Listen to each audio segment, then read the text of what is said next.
I've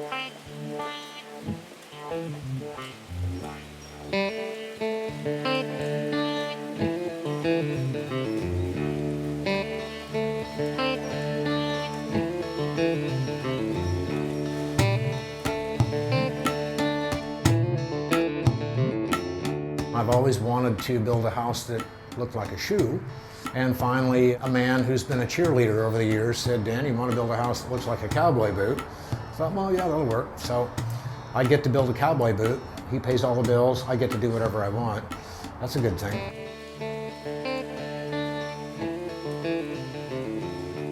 And if it doesn't look like a boot, I'm going to have to call it a watermelon or a carburetor or leave town. I have always been fascinated since I was a child to build houses that looked like the houses in storybooks, to do childlike designs and use a lot of whimsy.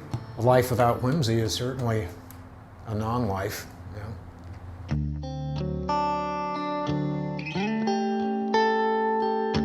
I'm Dan Phillips, and I live in Huntsville, Texas. My wife and I started the company known as the Phoenix Commotion.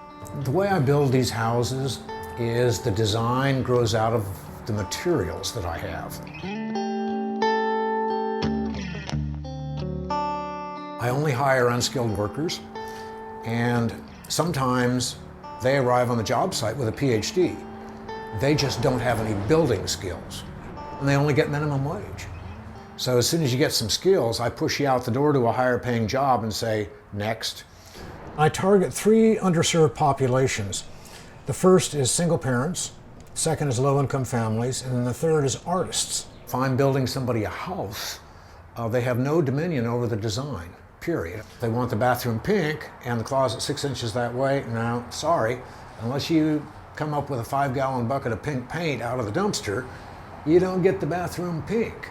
But what you do get is a house that is code compliant, is energy efficient, laughably below market rates because I've got a low-cost labor force and the materials are free, and then a house that quite likely is more interesting than anything the marketplace could provide.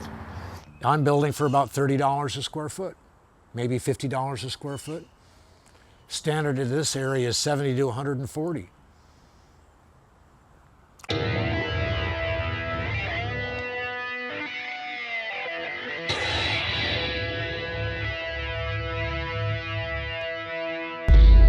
A local recycler, TJ Burdett and Sons Recycling here in town, asked me if I would build an office building for him, and I said sure. The materials in this building are probably 90% recycled. A man gave me an 18-wheeler load of redwood, and then the granite in the building comes from an outfit in Dallas.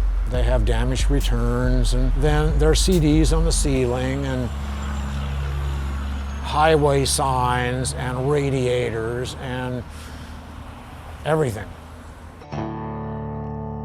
I've got an agenda, and that's to keep stuff out of the landfill. Americans may have invented excess, but the problem of waste is worldwide.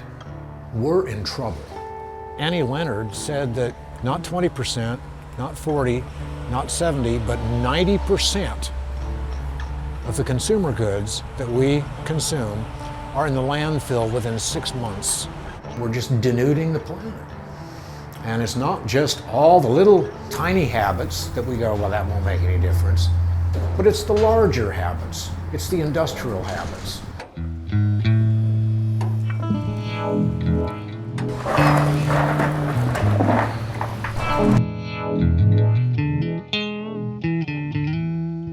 Bottle caps, wine corks, hickory nuts, broken mirror, granite, it doesn't make any difference. If you have a bunch of them and can repeat them, you have the possibility of a pattern. We can incorporate organic rhythms and process and texture. And organic process and texture and shape, that's what feeds our spirits, not geometrical tile in a perfect grid pattern.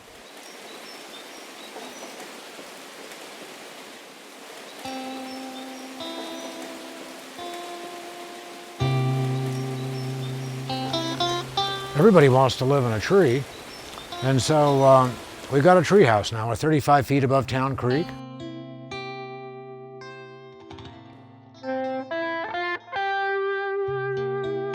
This is all 80% out of recycled materials.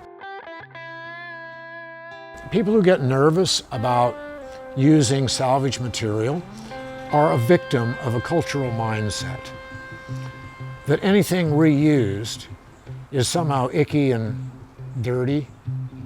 And to really have great quality of life, we need brand new. I feature blemish. That's the most interesting anyway. Then you get these wonderful, interesting concoctions of materials that have whimsy and serendipity, and it's dramatic and interesting textures and organic shape and process that the conventional building industry can't achieve. And so the reason people are scared is they're afraid that somehow icky is going to affect their quality of life. As it turns out, it does, but in a positive way. One person can make an awful lot of noise in one lifetime, and that's what I'm doing. And my job is just to annoy everybody. I'm doing a pretty good job. My past is eclectic. Yeah, I rode Brahma bulls as a teenager and worked on a trail crew for the Forest Service, and then have a degree in English and journalism, and then a couple degrees in dance. Then did intelligence work in West Berlin during the Cold War. Then I had a newspaper syndicate for 25 years where I had 2 puzzles, then taught for about a decade. Then I had a fairly brisk business installing secret rooms and compartments. Then I'd always wanted to build houses. And I thought, if I'm going to build houses, I better get busy. I'm running out of time, so now I'm a builder.